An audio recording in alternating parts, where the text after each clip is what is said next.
La infancia en tiempos bíblicos, así crecía un niño en el pueblo de Dios. El alba comienza a pintar de oro las colinas de Judea. Las primeras sombras se disuelven, el viento fresco desciende desde las montañas, y el canto de los pájaros anuncia un nuevo día. Dentro de una casa pequeña hecha de piedra y barro, una lámpara aún arde débilmente. Es el silencio antes del movimiento, el instante donde el hogar respira en calma. Y allí, en ese rincón de la historia donde la vida era sencilla y la fe era el centro de todo, comienza la infancia de un niño en el pueblo de Dios. Una infancia sin lujos, sin ruidos, sin prisas. Una infancia donde la luz, la tierra, el pan y la fe eran los primeros maestros. El nacimiento. Un don del cielo. Cuando nacía un niño en Israel, la casa entera se llenaba de celebración. No importaban las condiciones del hogar, la riqueza o la pobreza. Un hijo era visto como un regalo directo del cielo. El llanto del recién nacido se escuchaba como un canto de esperanza. Las mujeres de la familia rodeaban a la madre, la ayudaban a lavar al bebé con agua tibia y aceite, envolviéndolo en mantos suaves. No había hospitales. No había cunas elaboradas. El primer lecho del niño era el regazo de su madre y el pecho donde encontraba alimento y consuelo. Para una mujer hebrea, tener un hijo era un acto sagrado. No era solo dar vida, era participar en la promesa. La promesa de que el pueblo crecería, de que Dios seguía siendo fiel, de que la historia continuaba. Por eso, al poco tiempo del nacimiento, el padre alzaba al bebé y pronunciaba palabras de bendición. Ese gesto sencillo representaba algo profundo. La vida del niño estaba siendo entregada a Dios desde el primer aliento. El nombre, identidad y destino. El nombre no se escogía al azar. No era moda, ni capricho. El nombre era identidad, llamado y destino. Cada nombre llevaba un significado espiritual. Dios oye. Dios provee. Mi luz es el Señor. Paz. Fuerza. Esperanza. El niño no recibía solo un sonido para ser llamado. Recibía un mensaje que lo acompañaría toda la vida. Para los padres antiguos, un nombre podía guiar el corazón. Un niño llamado Emanuel debía recordar que Dios estaba con él. Uno llamado Samuel debía recordar que Dios escuchaba. Nombrar era un acto profético. Una forma de afirmar, este es el camino que deseo que sigas. Los primeros años, el hogar como primer templo. Los primeros años de la infancia se vivían casi completamente dentro del hogar. Un hogar sencillo, cálido, lleno de sonidos que hoy parecen lejanos. El crujir del pan en el horno, el murmullo de las oraciones, el canto de las mujeres mientras molían el grano. En ese ambiente, el niño aprendía sus primeras lecciones. Caminar descalzo sobre la tierra. Reconocer el olor del pan recién horneado. Distinguir el sonido del viento en las palmeras. Repetir palabras de gratitud. Observar a su madre encender la lámpara al caer la tarde. No había juguetes elaborados. Los primeros juegos eran piedras, hojas, ramitas. Objetos simples que despertaban la imaginación. Pero lo más importante era esto. El hogar era su primer templo. La familia, su primera comunidad. La vida diaria, su primera escuela de fe. Antes de conocer al mundo, el niño conocía a Dios en los gestos cotidianos. En el pan compartido. En la luz encendida. En las manos que lo abrazaban. En la voz del padre que cada mañana decía: este es el día que hizo el Señor. El rol de la madre, el corazón del hogar. La madre era el primer universo del niño. Ella enseñaba sin libros. Enseñaba con historias, con canciones, con miradas y silencios. Una madre hebrea repetía salmos mientras tejía. Oraba mientras amasaba la harina. Y contaba historias ancestrales mientras cargaba al niño sobre su cadera. La historia de Abraham mirando las estrellas. La de José soñando en Egipto. La de Moisés escuchando el llamado. La de Ruth caminando entre los campos. Los relatos no eran entretenimiento. Eran raíces. El niño aprendía desde pequeño que su vida no estaba aislada. Que pertenecía a un pueblo. A una historia. A una fe que había sobrevivido desiertos, exilios y victorias. La madre moldeaba el alma. Y la infancia se convertía en un terreno fértil donde las semillas espirituales echaban raíces profundas. El rol del padre. Identidad y dirección. El padre no solo proveía. Era maestro, protector y guía espiritual. Él enseñaba las primeras oraciones. Él mostraba cómo usar las manos para trabajar. Él explicaba la historia del pueblo junto al fuego de la noche. Cuando el niño crecía lo suficiente, el padre lo llevaba consigo al campo, al pozo o al taller. Le enseñaba el oficio familiar, pero más que eso, le enseñaba el valor del esfuerzo. Le enseñaba la importancia de la palabra dada. Le enseñaba el respeto a los ancianos, a la comunidad y a Dios. Un niño en tiempos bíblicos no crecía buscando entretenimiento. Crecía buscando propósito. La educación, cuando aprender era un acto sagrado. La educación no era académica. Era espiritual y práctica a la vez. Los primeros maestros de un niño eran su hogar, la naturaleza, la comunidad, Las historias, las fiestas sagradas, los rituales cotidianos. Aprendían observando, repitiendo, viviendo cada día como una lección.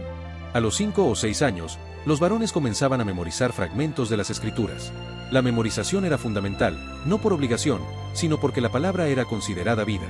Las niñas aprendían de las mujeres del clan, el arte doméstico, la hospitalidad, el cuidado, la organización del hogar. Cada enseñanza tenía propósito espiritual. Nada se enseñaba solo por utilidad, sino por significado. Los juegos, el alma alegre de la infancia. Aunque la vida era dura, los niños también jugaban. Y sus juegos reflejaban el mundo real. Carreras entre las colinas. Imitaciones de pastoreo. Juegos con pequeñas piedras como si fueran rebaños. Esconderse entre las tinajas. Escuchar historias alrededor del fuego. El juego no era entretenimiento vacío. Era preparación para la vida. Los juegos enseñaban a trabajar en equipo, a obedecer reglas, a respetar turnos, a fortalecer el cuerpo y el espíritu. El niño crecía con alegría, pero también con propósito. La fe en el corazón del niño. Lo más importante es esto. La fe no se enseñaba como teoría. Se respiraba. Se vivía. Se veía. Un niño veía la fe en el padre que se arrodillaba al amanecer, la madre que encendía la lámpara al anochecer, los salmos recitados antes del pan, las historias contadas con lágrimas, la hospitalidad ofrecida al viajero, la gratitud después de la cosecha, el respeto por los ancianos. La fe no se explicaba, se transmitía como una herencia viva. Por eso, cuando un niño llegaba a la juventud, no necesitaba que le dijeran quién era. Lo sabía. Sabía a qué pueblo pertenecía. Sabía qué historia lo sostenía. Sabía que Dios lo acompañaba. El niño del pueblo de Dios ya no es un bebé envuelto en mantos.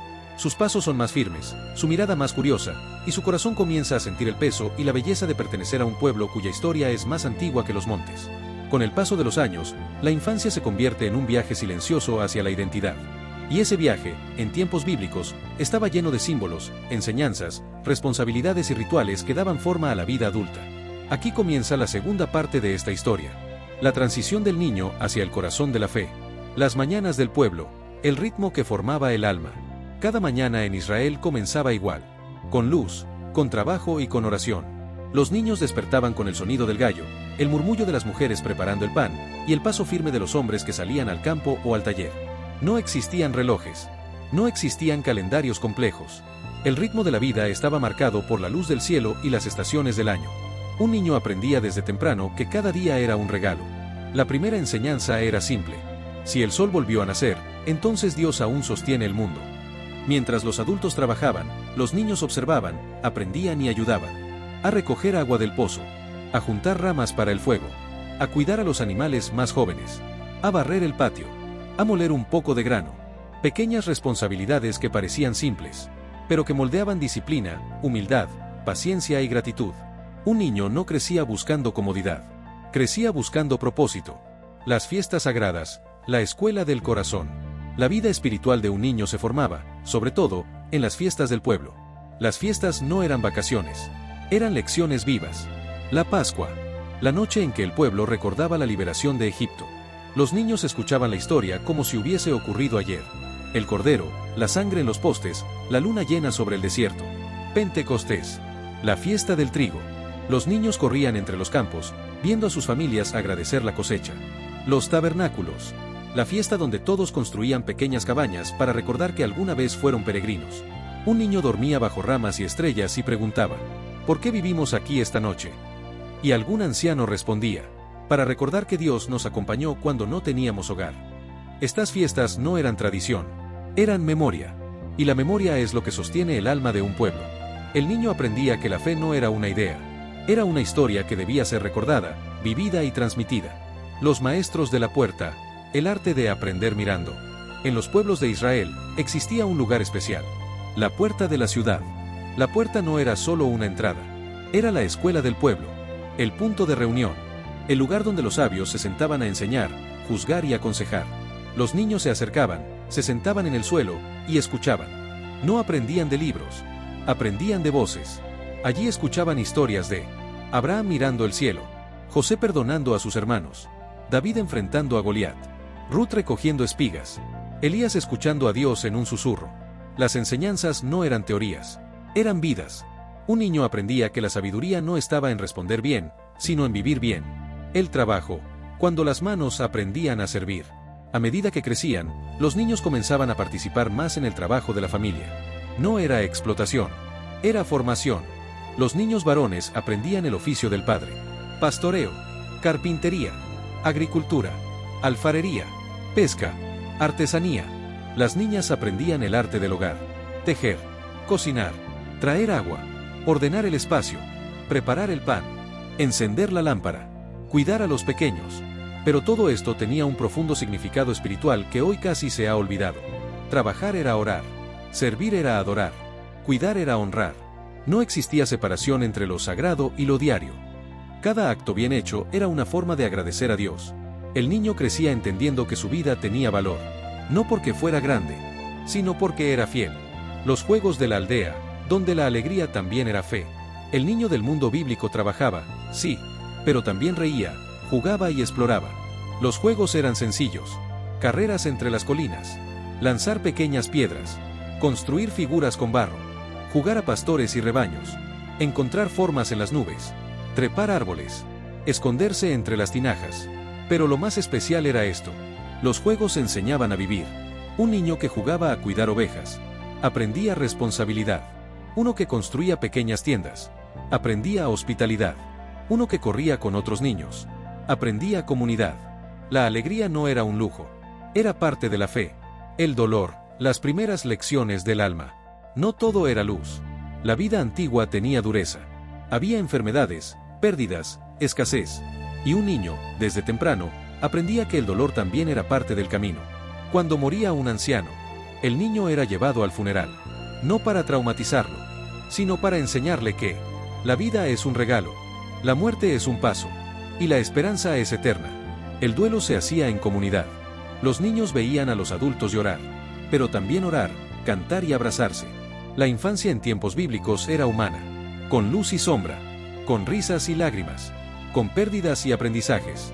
Pero en medio de todo, había una certeza que sostenía al alma. Dios estaba en cada estación de la vida. La transición, el paso del niño al joven. Este era el momento más significativo, cuando el niño dejaba de ser niño para ser joven. No era un cumpleaños, no era una fiesta superficial, era un paso espiritual. El niño comenzaba a participar más activamente en la vida comunitaria. Aprendía las leyes, practicaba la oración, ayudaba en las festividades, escuchaba a los ancianos, hacía preguntas profundas, asumía responsabilidades. El objetivo no era convertirlo en adulto rápido, sino en persona de fe. La infancia no terminaba, se transformaba. La lección final, el niño que se volvía parte de la promesa. Con el tiempo, el niño comenzaba a entender algo esencial. Él no era una vida aislada, era parte de una historia que venía de lejos, y llevaba una herencia que debía continuar. La fe no era algo que él elegía, era un don que recibía, y tenía el privilegio de protegerlo y transmitirlo. Una noche cualquiera, al lado del fuego, escuchaba al padre decir: eres parte del pueblo que Dios escogió, eres parte de la promesa, vive con amor, camina con humildad, y recuerda quién eres. Y así, bajo un cielo lleno de estrellas, el niño comprendía que su vida tenía propósito.